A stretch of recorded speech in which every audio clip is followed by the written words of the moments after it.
Welcome to Jesus God palace in the name of Jesus. எடுத்துக்கொண்டிருப்பீர்கள் என்று நான் நினைக்கிறேன். என்னோடு சேர்ந்து வாசியுங்கள். மத்தேயு 24:6-13. யுத்தங்களையும் யுத்தங்களின் செய்திகளையும் கேள்விப்படுவீர்கள். கலங்காதபடி எச்சரிக்கையா இருங்கள்.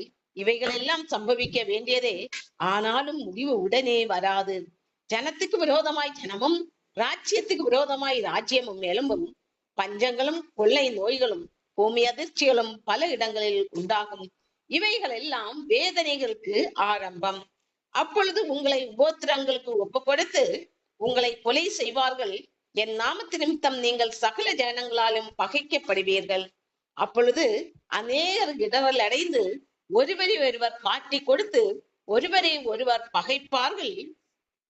அநேக கள்ள தரிசிகளும் எழும்பி அநேகரை வஞ்சிப்பார்கள்.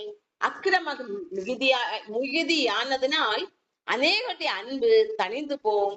முடிவு பரியந்தம் நிலை நிற்பவனே ரட்சிக்கப்படுவார்.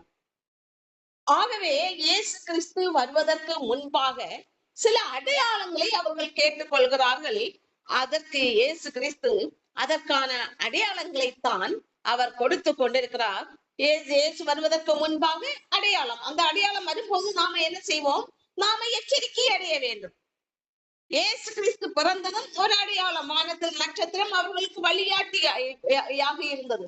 அதே போல அவர் வருகைக்கு முன்பு அவர் அடையாளங்களை கொடுக்கிறவராக இருக்கிறார். ஆகையினால் தான் அவர் பல அடையாளங்களை சொல்கிறார். யுத்தங்களையும் யுத்த செய்திகளையும் கேட்பீர்கள். யுத்தம் நடக்கும், அங்கங்கா யுத்தம் வருகிறது, அப்படியாக 3ஆம் உலக யுத்தம் வரும் என்று அப்படியாக அப்பப்ப சொல்லிக் கொண்டே இருக்கிறார்கள். அதே போல கலங்காதபடி எச்சரிக்கையா இருங்கள். இவைகள் எல்லாம் சம்பவிக்க வேண்டியது, ஆனாலும் முடிவு உடனே வராது. பாருங்கள், இதெல்லாம் சம்பவிக்க வேண்டியதுதான், ஆனால் என்ன வராது? உடனே முடிவு இல்லை. ஒரு யுத்தம் எங்கேயோ ஒரு தேசத்தில் யுத்தம், ஒரு 2 தேசங்கள் ஒன்று யுத்தம் பண்ணி கொண்டிருக்கிறார்கள் என்றால், ஆனால் இதெல்லாம் நடக்க வேண்டியதுதான், ஆனால் உடனடியாக முடிவு இல்லை. மீண்டும் ஜனத்துக்கு விரோதமாய் ஜனமும், ராஜ்யத்துக்கு விரோதமாய் ராஜ்யமும் எழும்பும். பஞ்சங்களும் கொள்ளை நோய்களும் பூமி அதிர்ச்சிகளும் பல இடங்களில் உண்டாகும். பஞ்சங்கள், கொள்ளை நோய்கள், பூமி அதிர்ச்சிகள், இதெல்லாம் நாம கேட்டுக்கொண்டுதான் இருக்கிறோம். பஞ்சங்கள் இருக்கிறது. அநேக நாடுகளில் இன்றைக்கு பஞ்சம் தலைவிரித்தாடுகிறது. அதே போல் பூமி அதிர்ச்சி, அதே போல் கொள்ளை நோய்கள் எல்லாம் அநேகர் இறந்து போகிறார்கள். இப்படியாக அந்த அடையாளத்தை அவர் முன்னிலைக்கிறார். இப்ப கொள்ளை நோய்களை குறித்து நாம பார்க்கும்போது, அதற்கு முன்பாக உள்ள காலகட்டங்களில் ஒரு கொள்ளை நோய் வருகிறது. அந்த நேரத்தில் அநேகர் மரித்து போகிறார்கள். பழங்கால முன்பெல்லாம் காலரா, அந்த கொள்ளை நோயினால் அநேகர் மரித்து போவார்கள். ஆனால் அதற்கு பின்பு அதற்கு மருந்து அதெல்லாம் கண்டுபிடித்தார்கள். கொரோனா அநேகருடைய உயிரை வாங்கி கொண்டது. அதற்கு பின்பு நாம பார்க்கும்போது அநேக மரணங்களுக்கு ஏதுவான காரியங்கள் தான் நடந்து கொண்டிருக்கிறது. இப்ப அதற்கு முன்பாக எல்லாம் நாம பார்க்கும்போது, நான் எல்லாம் சிறு வயதுல இருக்கும்போது ஹார்ட் அட்டாக்னு சொன்னா யாருக்கு சொல்லுவாங்க? ஒரு 30 வயசு 35 வயசு ஆனவர்களுக்கு தான் சொல்லுவார்கள். ஆனால் இப்போது சிறு வயதிலேயே சிறு பிள்ளைகளுக்கு முதலே அந்த இது வருகிறது. விழுந்து மரித்து போகிறார்கள். அதே போல அப்படிப்பட்ட சரீரத்தில் வியாதிகள், பலவீனங்கள் சிறு வயதிலிருந்தே அவர்களுக்கு இப்போது பாதிப்பு ஏற்படுகிறது. கொரோனா கால முடிந்ததும் அது முடியவில்லை. இப்போதும் சிலருக்கெல்லாம் இருக்கிறது. அது நம்மை பாதிக்கவில்லை. எனினும் வேற ஏதாவது ஒரு வைரஸை குறித்து தான் பேசிக்கொண்டே இருக்கிறார்கள். நம்ம நியூஸ பார்க்கும்போது நமக்கு தெரிகிறது. அது மக்களை மீண்டும் ஒரு பெரிய இது வருகிறது என்று சொல்வார்கள். அதோ ஏதோ ஒரு விதத்தில் பாதிப்பு இல்லாமல் போகிறது. ஆனால் சிலர் மரித்தும் போகிறார்கள். இப்படியாக கொள்ளை நோய்கள் இப்போதெல்லாம் தொடர்ச்சியாக வந்து கொண்டிருக்கிறது. அப்ப தொடர்ச்சியாக அந்த கொள்ளை நோய் கொண்டிருக்கும் போது, அது மாதிரி பூமி அதிர்ச்சிகள் முன்னெல்லாம் எப்பாவது ஒருக்க நடக்கும், இப்ப அடிக்கடி நடக்குகிறது. அப்ப அந்த பூமி அதிர்ச்சி, பஞ்சங்கள், நோய தேசங்களில் பஞ்சங்கள் தலை விரித்தாடுகிறது. இதெல்லாம் அடையாளம். எதற்கு அடையாளம்? நம்முடைய இயேசு கிறிஸ்து வருவதற்கு அடையாளம். ஆகவே இவைகளெல்லாம் வேதனைகளுக்கு ஆரம்பம். அப்படின்னா எப்ப எது நடக்குதுன்னு தெரியவில்லை, ஆனால் ஒரு பயமாக இருக்கிறது என்று ஒரு பிரதர் பேசினதை நான் கேட்டேன்.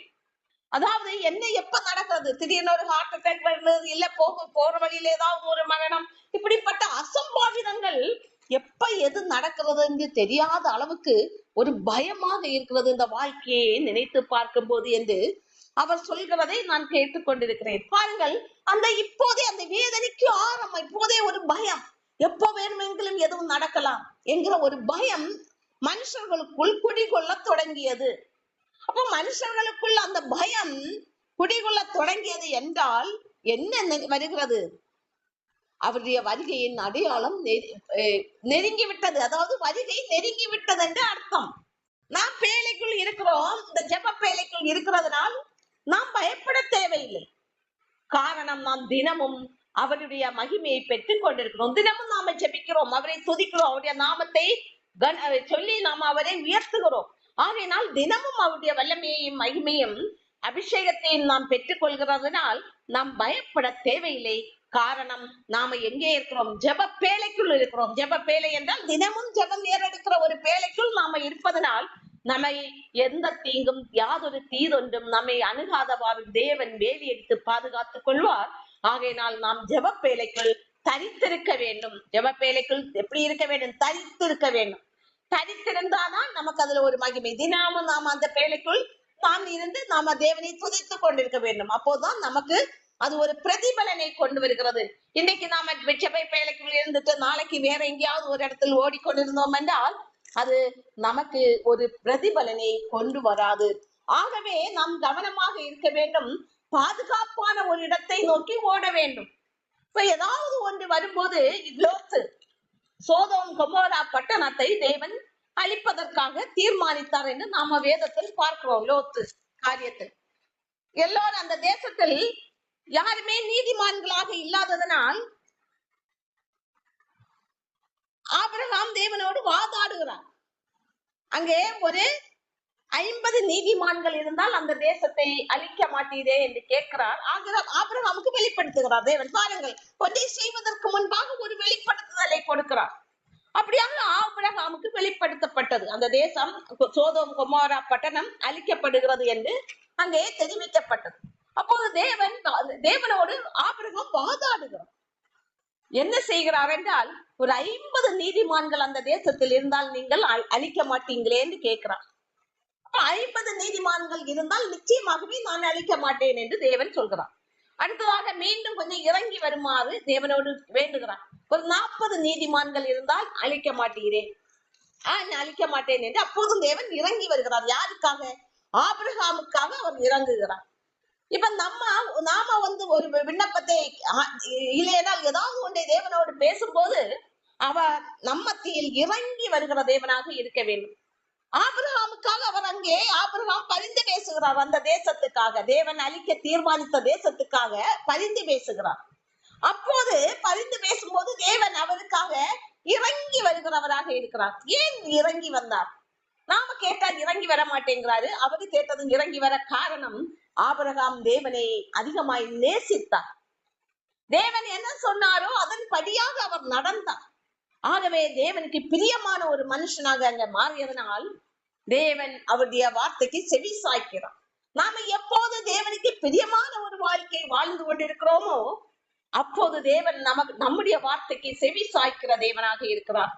அப்படியாகத்தான் அந்த லோத்து அந்த சோதோம் கொமோரா பட்டணத்தில் அங்கே வாசம் பண்ணுகிறது ஆபிரகாமின் சகோதரன் மகனும் அங்கே இருக்கிறார். ஒரு குடும்பத்தோட இருக்கிறார். ஆனால் இவர் 40 கேட்கிறார், 30 நீதிமான்களை கேட்கிறார், 10 20 நீதிமான்களை கேட்கிறார். கடைசியாக அங்கே 20 நீதிமான்கள் இல்லை. அதனால் தான் இன்னும் இறங்கி வருமாறு கேட்கிறார். ஒரு 10 நீதிமான்களாவது அந்த தேசத்தில் இருந்தால் நீர் அழிக்க மாட்டீரே என்று சொன்ன போது தேவன் அதற்கும் அவருடைய வார்த்தைக்கு செவி சாய்த்து உடன்படுகிறார். பாருங்கள், அந்த 10 நீதிமான்களுக்காக. ஆனால் அந்த தேசத்தில் ஒரு 10 நீதிமான்கள் கூட இல்லை. அப்ப நீங்கள் நினைத்து பாருங்கள், அந்த தேசம் எப்படிப்பட்ட பாவம் நிறைந்ததாக இருந்தது. சோதோம் கொமோரா பட்டணம். அங்கே இவருடைய அந்த இரத்த பந்தமான லோத்துவுக்காக தேவன் அங்கே மனம் இறங்குகிறார். அந்த ஒரு குடும்பத்தையும் பாதுகாக்கும்படி அவர் அங்கே தேவ தூதர்களை அனுப்பி அவர்களை துரிதப்படுத்துகிறார். அந்த தேசத்தை விட்டு அவர்கள் மலைக்கு ஓடி போக வேண்டும். அங்கே அவர்கள் குறித்த காலம் வரை அவர்கள் அங்கே மறைந்திருக்க வேண்டும். அதாவது அந்த ஆபத்திலிருந்து அவர்கள் அங்கே ஓடி போய் ஒளிந்திருக்க வேண்டும் என்பதற்காக தேவன் அவர்களுக்கு அந்த வாய்ப்பை கொடுக்கிறார். அப்படியாகத்தான் லோத்துக்கு 2 மகள்கள் இருந்தார்கள். அவர்களுக்கு திருமணத்துக்காக நிச்சயிக்கப்பட்ட அந்த மருமகன்களை கூப்பிட்ட போது அவர்கள் இவர்களை ஏளனம் செய்தார்கள். தேவன் இந்த தேசத்தை அழிக்க போகிறார் என்று சொன்ன போது அவர்கள் ஏளனம் செய்து இவர்கள் கூட வரவில்லை. ஆகையால் அவர்களுக்காக கடைசி நேரத்தில் இனி எதிர்பார்த்திருக்க முடியாது. இதுதான் நம்ம சில நேரங்களில் சில காரியங்களுக்காக நாம காத்து கொண்டே இருப்போம். ஆனால் நேரம் வந்த போது முன்னும் பின்னும் திரும்பி பார்க்க முடியாத அளவுக்கு நமக்கு அங்கே ஒரு இக்கட்டான சூழ்நிலை ஏற்படுகிறது. அப்படியாகத்தான் அங்கே ஏற்பட்டது. லோத்து குடும்பத்தில் துரிதப்படுத்துகிறார்கள் தேவதூதர்கள். ஆகையினால் அவர்கள் ஓடுகிறார்கள். எங்கே? மலைக்கு போங்கள், தப்பி பிழைப்பதற்காக மலைக்கு ஓடி போங்கள் என்று சொன்ன போது லோத்தால் மலைக்கு ஓடி போக முடியவில்லை. பக்கத்து கிராமத்துக்கு நான் செல்கிறேன் என்று மலையடி வாரத்துக்கு அங்கே செல்கிறார்கள். அவர்கள் கடந்து சென்றதும் அங்கே அவருடைய மனைவி உப்புத்தூணாக மாறுகிறாள். நாம் அந்த வசனங்களை எடுத்தால் நேரம் போதாது. ஏன் மாறினாள்? அவள் பின்னிட்டு பார்த்தாள். நம்முடைய வாழ்க்கையில் இயேசு கிறிஸ்துவை நாம் ஏற்றுக்கொண்டோம் என்றால் நாம் பின்னிட்டு பார்க்காதவர்களாக அவர் நமக்கு முன் செல்கிற தேவன், அவரை பார்த்து நாம் கடந்து சென்றோம் என்றால் நம்முடைய வாழ்க்கை மகிமையுடையதாக இருக்கும். லோத்தின் மனைவி இந்த ஆஸ்திகளை எல்லாம் விட்டு நான் கடந்து செல்கிறேனே என்று அவள் எப்போது திரும்பி நின்று அந்த ஆஸ்திகளின் மீது மனதை வைத்தாலோ அப்போதே அவள் உப்பு தூணாக அங்கே மாறி அங்கே நின்று போனாள். கடைசியாக தன்னுடைய மனைவியை கூட அந்த உப்பு தூணை கூட தூக்கிட்டு போக நேரம் இல்லை. அப்படியே விட்டு அவர்கள் மலையுடைய வானத்துக்கு ஓடி போனார்கள். அவர்கள் அந்த இடத்தில் சென்று சேர்ந்ததும் வானத்திலிருந்து என்ன இறக்கப்பட்டது? கந்தக அக்கினி இறக்கப்பட்டது. அந்த தேசங்கள் அழிக்கப்பட்டது. அதே போல அந்த மலைகளுக்கு ஓடினார்கள். எதற்காக? தப்பி பிழைப்பதற்காக. அந்த வேதனையின் ஆரம்பம் அங்கே அந்த தேசம் அழிப்பதற்கு ஆரம்பமான போது அந்த வேதனையை ஆரம்பம் லோத்துக்கு ஏற்படுகிறது. தப்பி பிழைக்க எங்கே ஓடுகிறார்? அவர் மலைக்கு ஓடுகிறார். அப்படியாகத்தான் இது நடக்கும் போது, இதையெல்லாம் பார்க்கும் போது எதற்கு ஆரம்பமாக இருக்கிறதாம்? வேதனைக்கு ஆரம்பமாக இருக்கிறதாம். ஆகையினால் நாம் ஜெபவேளையில் பாதுகாப்பாக இருக்க கற்றுக்கொள்ள வேண்டும். அப்பொழுது உங்களை கோத்திரங்களுக்கு ஒப்பு கொடுத்து உங்களை கொலை செய்வார்கள். என் நாமத்து நிமித்தம் நீங்கள் சகல ஜனங்களாலும் பகைக்கப்படுவீர்கள். அப்போது அவர்கள் வேதனைக்கு ஆரம்பம். அந்த வேதனைகள் வரும்போது, இந்த துன்பங்கள் நெருங்கி கொண்டு இருக்கும்போது ஒருவருக்கொருவர் ஒப்பு கொடுப்பார்களாம். தன்னை காத்து கொள்ள கூட இருக்க நண்பனையே காமிச்சு கொடுப்பார்கள். அவர்கள் ஒன்று சேர்ந்து சில காரியங்களை செய்வார்கள். அவர்கள் நான் காத்துக்கொள்ள என்னை நான் காத்துக்கொள்ள வேண்டும் என்பதற்காக அயலானை காண்பித்துக் கொடுப்பார்கள். இப்படி அன்பு தணிந்து போகுமா? ஒருவர் என்ன இல்லை, அன்பில்லை. அந்த அன்பில்லாத வாழ்க்கையினால் அங்கே என்ன ஏற்படுகிறது? பகைகள் ஏற்படுகிறது. இதை பயன்படுத்தி அநேக கள்ள தீர்க்க தரிசிகள் மக்களை திசை திருப்ப அவர்கள் கடந்து வருவார்களாம். கவனமாக இருக்க வேண்டும். இந்த வேதனை காலகட்டம் வரும்போது அதான் இப்போது ஆரம்பமாகிறது, வேதனையின் ஆரம்பம். அப்ப இந்த வேதனையின் ஆரம்ப காலகட்டத்தில் வரும்போது நாம சோர்ந்து போவாங்க. அப்படின்னா யார் ஜபம் குறைவாக இருக்கிறார்களோ அவர்கள் சோர்ந்து போவார்கள். அப்போது அவர்களை சுற்றி வளைப்பதற்காக கள்ள போதகர்களும் கள்ள தீர்க்கதரிசிகளும் வந்து அவர்களை வஞ்சிப்பார்களாம். ஆகையினால் கவனமாக இருக்க வேண்டும். ஆனால் முடிவு பரியந்தம் நிலை நிற்கிறவன் ரட்சிக்கப்படுவானாம். ரோமர் 16:17 குறித்து நாம பார்க்கும்போது, ரோமர் 16:17, அன்றியும் சகோதரரே, நீங்கள் கற்றுக்கொண்ட உபதேசத்துக்கு விரோதமாய் பிரிவினைகளையும் இடரல்களையும் உண்டாக்குறவர்களை குறித்து எச்சரிக்கையாயிருந்து அவர்களை விட்டு விலக வேண்டும் என்று உங்களுக்கு புத்தி சொல்கிறேன். அப்ப இப்படியாக இடரல்களை கொண்டு வருவார்களாம். யார் இடரல்களை கொண்டு வருகிறது? கள்ள தீர்க்க தரிசிகள். 11ஆம் வசனத்தை பார்க்கும் போது மத்தேயு 24:12, அநேக கள்ள தீர்க்க தரிசிகளும் எழும்பி அநேகரை வஞ்சிப்பார்கள். அக்கிரமம் மிகுதியாவதனால் அநேகருடைய அன்பு தணிந்து போகும். ஆகவே வஞ்சிப்பதற்காக யார் வருகிறார்கள்? கள்ள தீர்க்க தரிசிகள் வருகிறார்கள். வேத வசனம் ஆகையினால் தான் நாம் தெளிவாக தெரிந்திருக்க வேண்டும். வேத வசனங்களை அவர்கள் புரட்டல்களை பண்ணி அவர்களை திசை திருப்புவார்கள். அந்தி கிறிஸ்துக்கு நேராக, பிசாசுக்கு நேராக. அங்கே அவர்கள் வஞ்சிக்கப்பட்டு அவர்கள் நரகாக்கினைக்கு தள்ளப்படுவார்கள். ஆகவே நரகாக்கினைக்கு கொண்டு செல்வது யாருடைய கடமை? அந்தி கிறிஸ்து அவனுடைய கூட்டத்தினுடைய கடமை, பிசாசுகளின் கடமை. ஆகவே தங்கள் பக்கம் இழுத்துக் கொள்ள வேண்டும் என்று அவர்கள் தந்திரமாய் வஞ்சிப்பார்களாம். ஆகையினால் நாம் கவனமாக இருக்க வேண்டும். நாம் எதை கற்றுக்கொண்ட உபதேசத்துக்கு விரோதமாய், நாம கற்றுக்கொண்ட இந்த உபதேசத்துக்கு, இந்த வேதத்தில் இருக்கிற உபதேசத்துக்கு விரோதமாய் யாராவது அது இல்லாத வார்த்தைகளை பேச வந்தால், இல்லாத உபதேசங்களை பேச வந்தால் நாம் கவனமாக இருக்க வேண்டுமா? அது நம்மை பிரிவினை உண்டாக்காதவாறு, யாரிடமிருந்து பிரிவினை? இயேசு கிறிஸ்துவிடமிருந்து நம்மை பிரிக்காதவாறு நாம் எப்போதும் கடந்து செல்ல வேண்டும். ஆகவே வஞ்சிக்கிற கள்ள கிறிஸ்துக்கள் வருவார்கள், கள்ள தீர்க்கதரிசிகள் வரும்போது நாம் அதற்காக எல்லாரோடும் நாம் சகஜமாய் நாம் கடந்து செல்லக்கூடாது. நாம் யாரோடு மட்டும் கடந்து செல்கிறவர்களாக இருக்க வேண்டும்? இயேசுவோடு நடைபயணம் செல்கிறவர்களாக இருக்க வேண்டும். யாராவது தவறான உபதேசங்களை நம்முடைய வாழ்க்கையில் புகுத்தும்படி கொண்டு வந்தார்கள் என்றால் நாம தேவனோடு இடைப்பட்டு, தேவனே இவர்கள் நல்ல தீர்க்கதரிசியா, கள்ள போதகர்களா, எங்களை வஞ்சித்து நரகாக்கினைக்கு தள்ளுவதற்காக வந்திருக்கிறார்களா என்று நம்மை ஆராய்ந்து நாம் தேவனோடு இடைபட வேண்டும், தேவனோடு ஜெபிக்க வேண்டும். அந்த உண்மை தன்மையை காண்பீங்க ஆண்டவரே என்று நாம ஜெபிக்கும் போது தேவன் அவர்கள் நல்ல ஊழியக்காரர்கள் என்றால் அதை காண்பிப்பார். பொல்லாத கள்ள தீர்க்கதரிசிகள், கள்ள போதகர்களும் என்றால், நம்மை வஞ்சிக்கிற போதகர்கள் என்றால் தேவன் அதை நமக்கு காண்பிக்கிறவராக இருக்கிறார். ஆகவே நம்முடைய ஜெபம் நம்மை பாதுகாக்கும். ஆகையினால்தான் நாம் எப்படியாக இருக்க வேண்டும்? எப்போதும் கவனமாயும் எச்சரிக்கையாக இருக்க வேண்டும். 1 யோவான் 2:10 தன் சகோதரனிடத்தில் அன்பு கூறுகிறவன் ஒளியிலே நிலை கொண்டிருக்கிறான், அவனிடத்தில் இடரல் ஒன்றுமில்லை. அப்படி இப்படியாக சொல்லும் போது நாமல் இடரல் அடையாமல் இருக்க வேண்டும். இடரல் என்றால் அதா இதா என்று ஒரு இழுபறி நிலையில வந்து நாம் தேவனை விட்டு நீங்கி போகிறது. ஆகவே இடரல் வராமல் இருப்பதற்கு நாம என்ன செய்ய வேண்டுமாம்? ஒருவருக்கொருவர் அன்புள்ளவர்களாக இருக்கும் போது அங்கே நாம் காத்து கொள்ளப்படுகிறோம். நாம கூட அன்னைக்கு பார்த்தோம், 1000 பாசைகள் பேசினாலும் ஒருவரிடத்தில் அன்பு இல்லை என்றால் அங்கே என்ன இருக்காது? தேவனுடைய அந்த கிருபையும் மகத்துவம் நமக்கு கிடைக்காது. ஆகவே நமக்குள் இருக்க வேண்டியது அன்பு. தேவனை யாரெல்லாம் விசுவாசித்து தேவனை தொழுது கொள்கிறார்களோ அவர்கள் எல்லாம் ஒருவருக்கொருவர் அன்புள்ளவர்களாக இருப்பார்கள். காரணம், இயேசு கிறிஸ்து நம்மீது அன்பு வைத்திருக்கிறார். நம்மீது அளவற்ற அன்பு வைத்ததனால்தான் அவர் கல்வாரியில் நமக்காக வெற்றி சிறந்தார். தம்முடைய ரத்தம் சிந்தி நம்மை மீட்டுக் கொண்டார். அவருடைய ரத்தத்தை கிரயம் செலுத்தி இருக்கிறார்.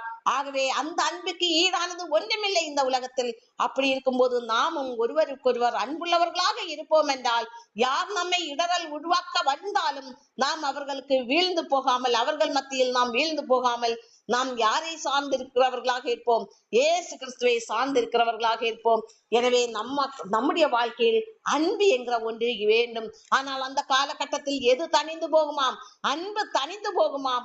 அன்பு தணிந்து போகிறதுனால்தான் ஒருவரை ஒருவர் பகைத்துக் கொள்வார்களாம், ஒருவரை ஒருவர் காட்டி கொடுப்பார்களாம். அதன் நிமித்தம் பெரிய துன்பங்களுக்கு அவர்கள் தள்ளப்பட்டவர்களாக மாறுவார்கள். எனவே இது நம்முடைய வாழ்க்கையில் நேராதவாறு நாம் ஜெப பேழைக்குள் இருந்து ஜெபிக்கும் போது தேவன் நம்மை காத்துக் கொள்கிற தேவனாக இருக்கிறார். இப்போதும் நாம் யாவரும்